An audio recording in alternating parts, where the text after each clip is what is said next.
Hey, I'm Randy Younger, New York City's go to film enthusiast. Every week, I dive deep into the world of cinema with special guests from the New York City film scene. Whether I'm interviewing industry insiders or comparing the latest releases, there's always something for every movie lover. Join me as I explore the magic of film and discover what makes these movies unforgettable. Hey guys, I'm Randy Younger. This is a special edition of Under the Radar, and I have with me a wonderful panel of guest critics today. We are, few weeks after the New York Film Festival's ended. I just want to do a little recap of the fest, and I have with me Karen Bernardello. How you doing, Karen? Doing good, thanks. Good to see you again. It's been You a too. very long time, Yeah. but happy to see you in.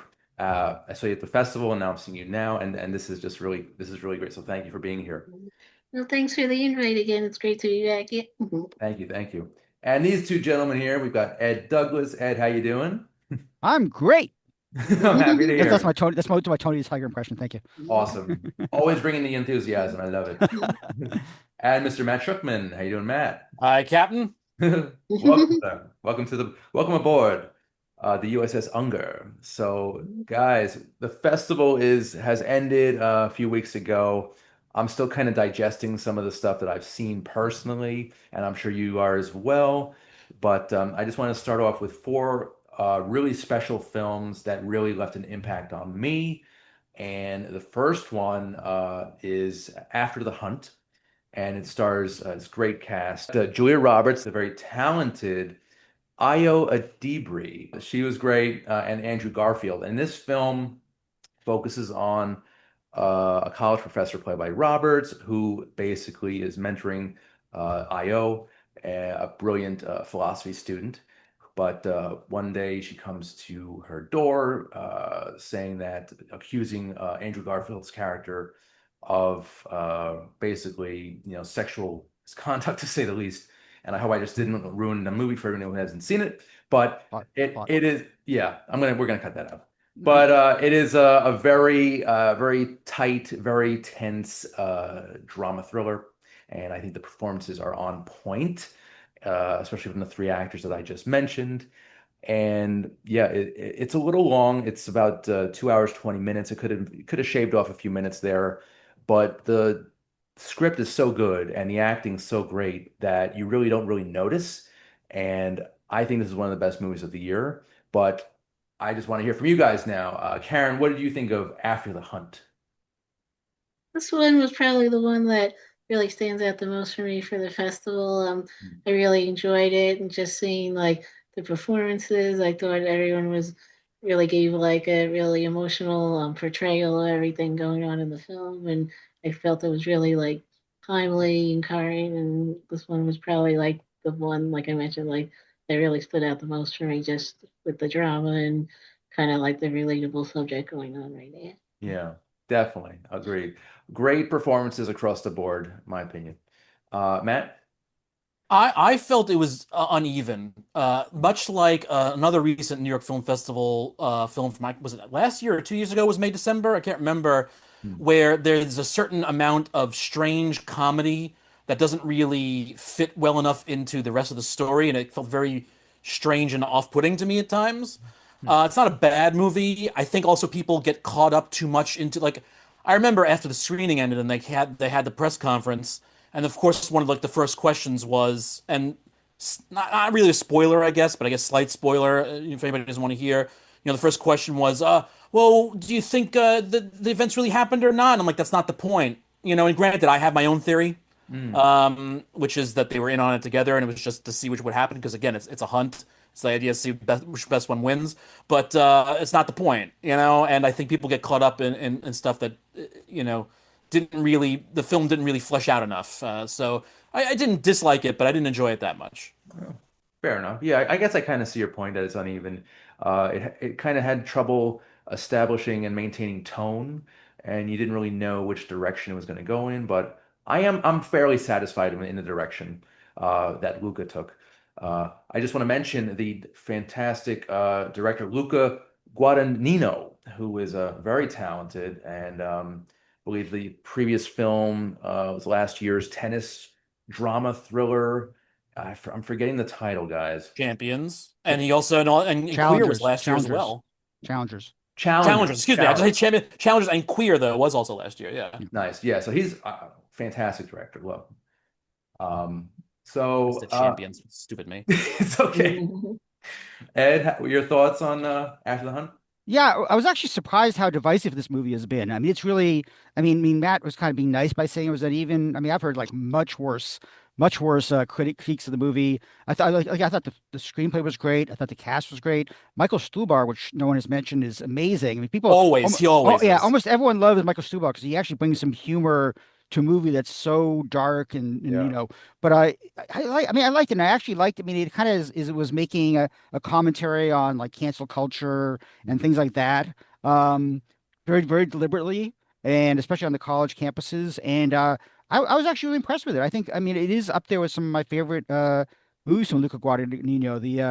The score by uh, uh, Trent Reznor and Atticus Ross, who've done a lot of his last few movies, was very different from everything else. It was very piano based. It actually, oddly, the movie reminded me of a Woody Allen movie, which might have also been why a lot of critics went against it because it definitely is in that vein. Hmm. But Well, they had the old school Woody Allen credits too, which I thought oh, was oh yeah, really weird. That's right. the credits at the beginning, the credits at the beginning were like Woody Allen. It had like jazz clarinet, which is The very same like font.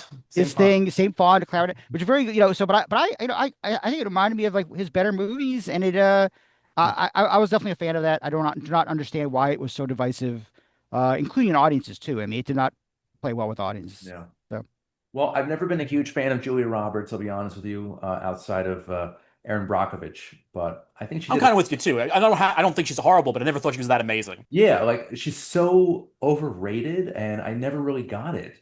And she's kind of, she's has a strong performance here as well, but I don't think it's, Oscar worthy. She'll probably get a nomination just cause, but that's too crowded. Her category is too crowded. She probably won't. yeah. So. I thought Andrew Garfield was pretty good too. I really liked his performance. But young Ayo Adibri, ever since The Bear, she's been fantastic. And I'm really happy that she's branching out into more films because she's one of the more talented working actresses right now, in my opinion, excuse me. All right, so After the Hunt, it's actually in theaters right now, I believe, in limited release. So Not for much longer. It'll be on yeah, Amazon. It'll be so on Amazon probably next week. I know. So hurry up and check it out, guys. Whoever's listening and watching right now, it is worth the price of admission. And okay, next up, this movie was really worth the price of admission. Thank you, Ed, for recommending Blue Moon. And this is a wonderful, true story, tragic story actually, of Lorenz Hart, the songwriter from the 30s and 40s, who was part of Rodgers and Hart, and then he did his own thing. He kind of branched out. This movie basically focuses on one night in his life, for the most part anyway. It's the opening of Oklahoma, where his former colleague and friend Rodgers basically he wrote I think he wrote the score or the lyrics, I think the score for Oklahoma. And now Lawrence Hart is basically drinking his sorrows away while they celebrate opening night at the same bar at Sardi's, by the way, which is a place where I love. I had my birthday there 2 years ago, but that's neither here nor there. Blue Moon, wonderful story of Lorenz Hart. We've got Ethan Hawke in. I'm fairly confident he's going to get an Oscar nomination for this performance because he's wonderful. He's quirky, he's weird, and I'm assuming it's basically an accurate portrayal of the actual Hart. And I hope so because this performance is wonderful and the movie's great. We also have a supporting cast including Margaret Qualley, Bobby Cannavale, and Andrew Scott. And the film is directed by Richard Linklater. So this might be one of my favorite, if not my favorite movie of the festival that I saw. Thanks to Ed for recommending it. But yeah, guys, I believe Matt, you did not get a chance to catch this one. I had to miss it due to scheduling issues, so I have not seen Okay. it yet. No worries. But if you want to chime in during this part, you're more than welcome. Ed, talk about Blue Moon. What were your initial thoughts? Were your lingering thoughts? Yeah. Well, I've seen it twice now. I saw it once around the time of the festival, and then I saw it once again afterwards when it hit theaters because it's in wide release right now. Again, I'm not sure for how much longer. It's not doing that great, Mm, but I mean, I loved it. I literally did not know much about Rodgers and Hammerstein. I mean, I know the musicals. I mean, Oklahoma is very famous, but I didn't know about the Rodgers and Hart songs, which they did, the musicals they did. I mean, some of the songs like Funny Valentine, Blue Moon, these are famous songs that still are very famous. But I mean, the thing is that the two of them worked together for decades, and then all of a sudden, because of Lorenz Hart's drinking, Richard Rodgers decided to do something with Oscar Hammerstein, and Oklahoma became a huge hit. They went on to do all this stuff, and then spoiler, Lorenz Hart died like maybe 7 months after right. this movie. I have to say, it is a fictionalized movie. I mean, we don't know if this might happen. Basically, Oklahoma premieres, Lorenz Hart goes into sororities. He's not actually drinking. He is an alcoholic. He's trying to not drink. And Right. so Eddie, the bartender, is trying to keep him from drinking. But so basically, it's a movie that takes place kind of in chapters because the first chapter is kind of a Lorenz Hart holding court with Eddie and this piano player, and then Richard Rodgers shows up with his whole entourage after Oklahoma lets out. And there's that whole section and some great scenes between Ethan Hawke and Andrew Scott, who plays Richard Rodgers. Mhm. And then the third chapter is sort of like Lorenz Hart. So basically, a lot of this movie is based on these letters between Lorenz Hart and this ingenue, this 22-year-old woman named Elizabeth, who's like, I think she was a Yale student, who he meets, becomes kind of her mentor, is completely in love with her. And like the whole movie, he's talking about, and in the last scene, they finally kind of like have a conversation. And I don't know, I'm not gonna spoil it, Yeah. but I was really moved by this movie. I mean, I really related to Lorenz Hart in a lot of ways, which may or may not be good. I don't drink a lot, I'll say that much, but Yeah. I was really moved by this. I think it's But amazing. when you Huh? but when you do, it's Blue Moon. Roger? Sorry. Yeah, yeah. Is that a beer? Blue Moon? It's beer. Yeah. Yeah, it's a Oh, beer. oh, Yeah. oh, okay. It's a good one too. Oh, okay. Oh, Um, that's good. That's good. Yeah, no, no, I loved it. It is probably my number one movie of the year, or very close. And yeah, I hope people will have a chance to see it, even if it's not in theaters for much longer. So yeah. It's a smaller film. I mean, it's very intimate, and not a lot of audiences go for that type of stuff now, especially a really good story with great performances, which is what I basically always go for when I pay for a movie ticket. And this movie is no different than that. Yeah, I think this might be my favorite of the festival, to be honest with you. mm, And it was a side of Ethan Hawke I've never seen before because he's usually kind of like, sort of like a dashing leading man. he has hair. He has more Yeah, hair, yeah. and he's In this taller. one, And he's taller in right, real life. they made he's 5'10", but in the movie they made him look like he's 5'4" or something like Some, that. yeah, Lorenz Hart was not a tall guy. Because Yeah. they've got Margaret Qualley next to him, and there are some scenes where she's towering over him, which is very interesting. So I'm assuming the real Lorenz Hart was short, but Yeah. Well, I mean, yeah. also one thing I should mention is that Ethan Hawke did not have a lot of reference material because if you think that Lorenz Hart died in 1947, Hmm. he was never on TV ever. I mean, there might be some newsreels of him, maybe not with talking, but I mean, there was not a lot of reference. So he really was going by the screenplay Hmm. and Richard Linklater and just and coming up with this performance.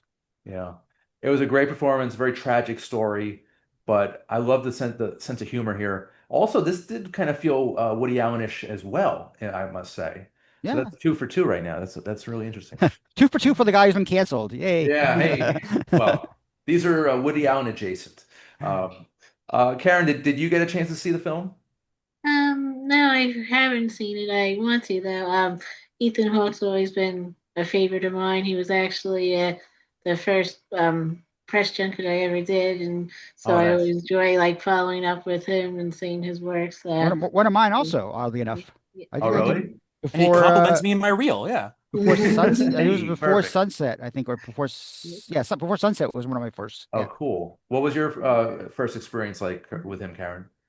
it was back in 2010. It was like a vampire movie with Willem Dafoe, and it was like the two of them at the press junket. It was really interesting. They were both really fun to talk to. So he's always been nice. And then I got to do a one-on-one with him a few years later at South by Southwest, and he Oh, directed like a country music biopic, and so it was interesting to Oh, follow up with him on that one and kind of see like his work as a director as well. So yeah, nice. he's always someone that I'm interested in seeing his movies. So this was one that I wanted to check out too. Was he nice? Nice guy?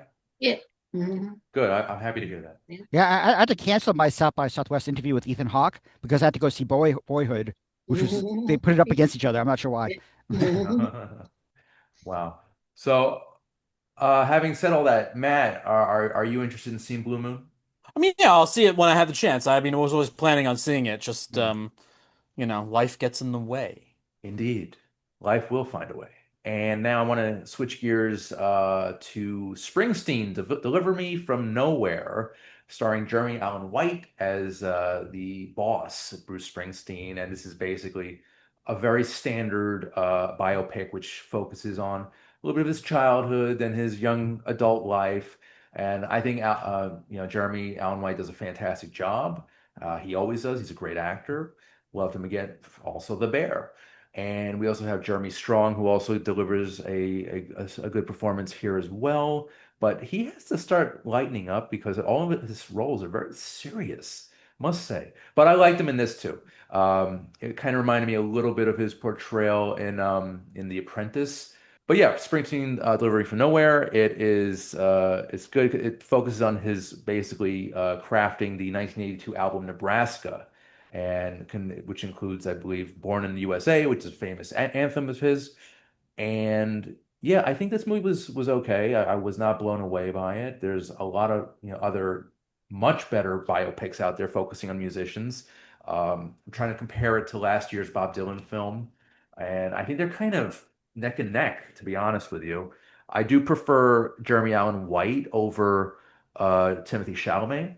And I think that, this is a slightly better film in that respect, performance-wise.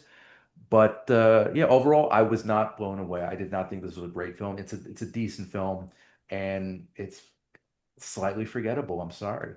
But Matt, what do you think? Springsteen, Born from Nowhere.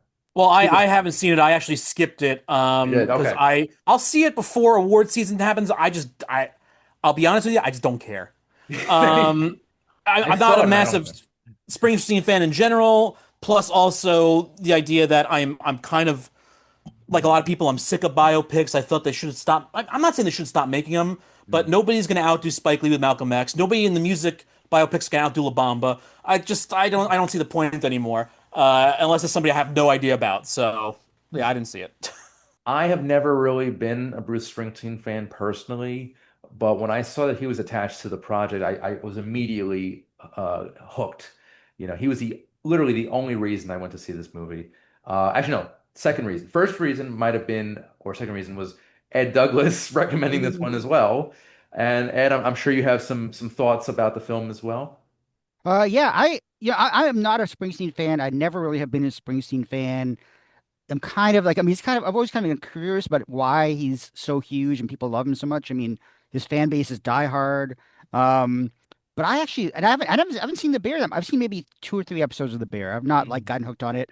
But I love this movie. I love this movie, whether or not this is a real Springsteen or not, whether or not this, I mean, I had a long conversation with a mutual friend of Matt and mine last night. About the accuracy of the movie and how there are things made up like there's a love interest in this. There's a fake person who didn't exist.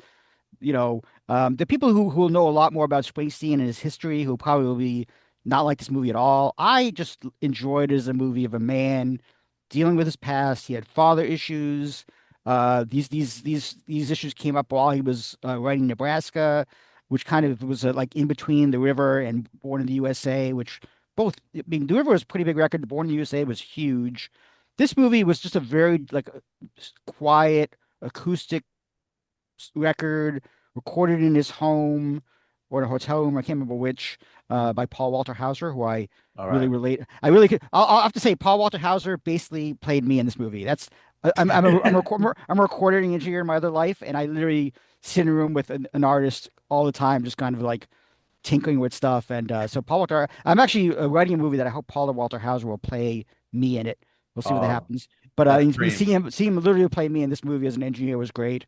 But I love this movie. This is the kind of neck and neck with Blue Moon. I've only seen it once. I will see it again. Um, again, I don't understand why critics are so down on biopics. I mean, what Matt said earlier is very common these days. They're getting sick of all the biopics, and I love them. I am there are. I mean, interesting. There's a movie coming out called Christie, which is like a boxing Right, biopic right. with Sydney Sweeney, and I was not. I thought that wasn't very well made. So it's kind of like, it's like to me, if it's a well-made movie with good script, good Mm, performance. I mean, I love Jeremy Allen White. I loved Stephen Gray who played his father, yeah. both in flashback and present day, which present day being 1982 or three, I think it is. Mm, But I love this movie. I can't wait to see it again. I hope more people discover it, even if they're not Springsteen fans. yeah. And you mentioned on the supporting cast here, Stephen Graham is wonderful as sort of Mhm. the physically, mentally abusive father. And I also want to mention that Gabby Hoffman plays his wife, who, we know is a little girl from the Yeah. 90s, The Sleepless in Seattle, stuff like that. Karen, I'm just curious your thoughts on the current state of the biopic.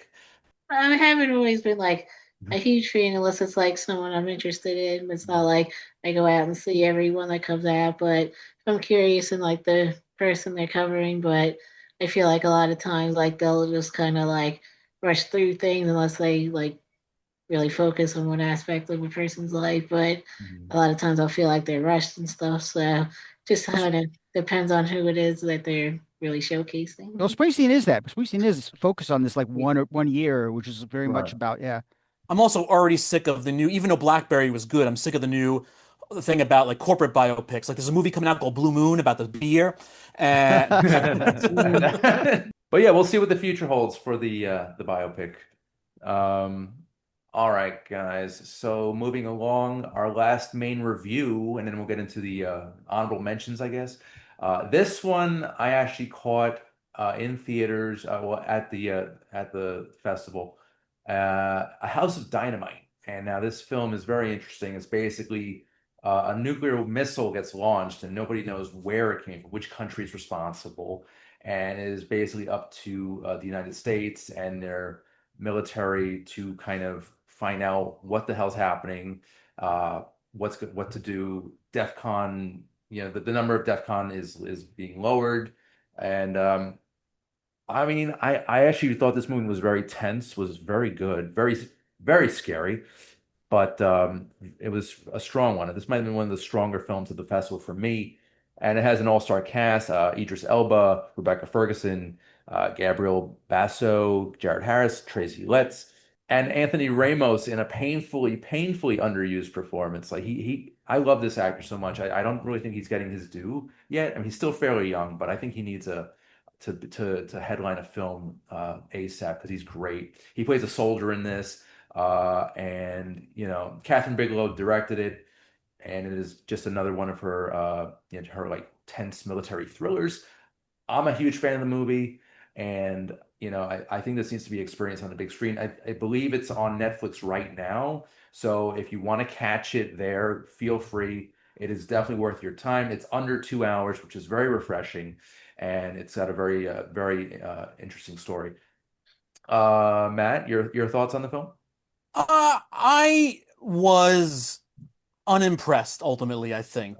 Catherine Bigelow is somebody who's making movies for a long time that I've been watching since before I was even a teenager. I've been watching movies of her since I was in like 9, 10 years old. And I think that she's kind of lost a bit of a step in the past few years. I mean, it hasn't been that many releases since Detroit. But it's one of those things where, look, I think I'm going to try and do this quickly because I don't want to spend too long talking about this. But like, I think that there's a discourse right now in especially YouTube film criticism, we'll call it, or discourse in general about the idea that people are just basing movies on nitpicking things, and that's not movie criticism. And I don't disagree with that. But I always have an issue when a movie starts and some small little issue, the tiniest thing has nothing to do with the story almost, just kind of takes me out of the whole thing because it feels like they're trying to pump up parts of a backstory that don't need to be pumped up and don't really feed into the rest of the movie. And I get caught up in it. So, like, the movie opens up, and Rebecca Ferguson is there with her sick child with 102 fever, playing with a train set. And dad comes in and is like, oh, guys, it's 3 o'clock in the morning. And you can see Rebecca Ferguson's face just get like, ooh, oh, it's loud, Daddy's coming, I gotta shut it down. But clearly the guy was up because she has to leave for work. The Hmm. sound has nothing to do with it. And it's just like the smallest thing in where if you don't care enough to write a scenario that is plausible at the very beginning of your movie, Yeah. I'm going to notice these things happening throughout the movie. So And basically, the first 3 minutes of the movie, you were I already know, out. but You already, hold up, all right, hold up, I'm with not it, gonna hold watch up, the with it. rest I'm of the getting movie. there. I'm Okay, expanding on it. I'm expanding. I okay, told you I didn't want to take too long, but I have to expand on that to get to my okay. point. And that kind of fleshed out through the whole movie because you're getting all these little bits and pieces. I get it. These people are dealing with the most dire situation and they have families and I have to know about that. I don't need to know about all their fucking backstories about their sorry, I'm cursing. I don't know if I'm allowed to curse. I don't need to know about the backstories about all their families. I get it. I already know already. I have a family too. It's Hmm. not focused enough. And the idea that it's also spread out in the chapter storytelling version, like Weapons, where it has to go back through telling the rest of the story again. I use Weapons as the example because it's recent. Hmm. It doesn't need to be done. You could have told the story in a much cleaner, flowing fashion without all of this pumping up to nothing. And it bugged me because I'm sitting there watching it going like, yeah, I get it. I don't now I don't need to know the backstory about Tracy Letts talking about Lindor's performance in the playoffs all the time. I get it. I get the point the first time you did it. I don't need it retold to me 3 other times. I'm sorry. I'm getting really angry Yeah, about this. yeah, It you are, was you it are. was it was irritating to me, and I'm sorry, Karen, for ruining it. I guess I was sorry. Yeah. Oh. Well, I'm gonna really want to. Andy, did you actually say what the plot was? This is about a nuclear missile heading towards America and Yeah, how and it the and it government. keeps getting delayed. Well, no, it's not. So It's basically, not delayed. it's Yeah, not delayed. So basically, there's a nuclear missiles heading towards America, and this shows how the government handles it, the internal government. It's a screenplay by Noah Oppenheim, who had, they had people, actual people from, the White House. What's it called? The room called the The Situation Room. emergency. yeah, Yeah, it's just the Situation Room. Like Right, the people in right, the Situation Room, they knew who'd been there, and this was trying to show what would actually happen if a nuclear missile headed towards America. great. Then don't tell me about their families. I Don't know need it it. was just that was just it was just set. It was just set up. Just wanted it wanted to make it so you could understand her character. And the thing is, it's not told. That's not. It's basically told 3 times because they want to show different people in the story from their Yeah, angle. So the first right. time, you Yeah, can it do that goes. without going back and forth. You can do that It no, going does go straight back and through. forth. sure, Yeah. sure you can. But what makes it interesting is they did something different with it. So Idris Elba plays the president, and we only see him. We don't even see him. We only hear his voice because he's on Zoom communicating with these other people in the government about this horrible situation that could happen. There's a nuclear missile coming, and they need to deal with it. Uh, and so I mean, even though I liked it a lot, I didn't love it, but I did think I was really impressed with how they did it, the writing, the Yeah. performances, the act, the authenticity of how these actors played these particular situations. Well, I want to just mention that this was actually my first time covering the New York Film Festival. This was the 63rd, I believe, overall. I usually do Tribeca, but I was very happy and honored to be selected as press for this one. And I'm happy to have spoken about it with you guys. You guys are awesome, and these are some really fantastic films. And I feel like we haven't even scratched the surface for the year. So, there's still plenty of good quality art to come. So at this point, guys, I just want to just go around and do some plugs. If there's anything you want to mention, any websites or projects you're working on now, now is the time. So ladies first, Karen, take it Oh, away. okay. Okay. I guess just I wanted to plug like my personal website, Film Factual. So I've been doing that for a few years and doing movie reviews, TV reviews, and interviews. For kind of variety covering the festivals. Yeah, that's one thing I'm focusing on right now as well. So. Matt, how about you? Anything going on? You can always check out my podcast, Overdue Rentals, where me and my co-host Mike Reyes talk about films that for some reason people don't talk about enough anymore. We have celebrity guests come on, talk about films from their past or films that they love that people don't talk about enough anymore. You can see a lot of my interviews over at Den of Geek, whether on their website or on YouTube or on all the social media stuff. Also, reviews and interviews on Cinema Daily US, and wherever household items are sold. You can find me on Instagram at Shallots Stash. Beautiful, beautiful. Love it. And last but not least, Ed Douglas. Yeah, right now I am mainly doing my own Substack, The Weekend Warrior. I've been doing The Weekend Warrior as a column for 24 years now. It's kind of a box office focused, but I also do reviews. But I let just literally last week I just switched to a video format, sort of a hybrid video written format where I'll have written reviews, I'll have box office and video, I'll have interviews as video. It's kind of an experimental thing, but it's on Substack. If you look search for Edward Douglas or Weekend Warrior on Substack, you'll find it, and hopefully you'll enjoy the box office. If you like box office stuff, I'm all over box office predictions and Huh. analysis and recaps. So Good to know. Thank you, sir. All right, guys. And as for me, you can check out Under the Radar on Slam Radio through SiriusXM, channel 145. Also, the video version of Under the Radar can be seen on Manhattan Neighborhood Network, and it's every Monday at 11 a.m. Eastern. And as always, feel free to subscribe to the Under the Radar YouTube channel. Subscribe and share the love. So, guys, Karen, Ed, Matt, thank you so much for your time today. This was incredible. And you guys are all awesome. You're always welcome back to come back in the future. Mhm. So I'm Randy Younger. This has been Under the Radar, and we'll see you next time. Take care, guys.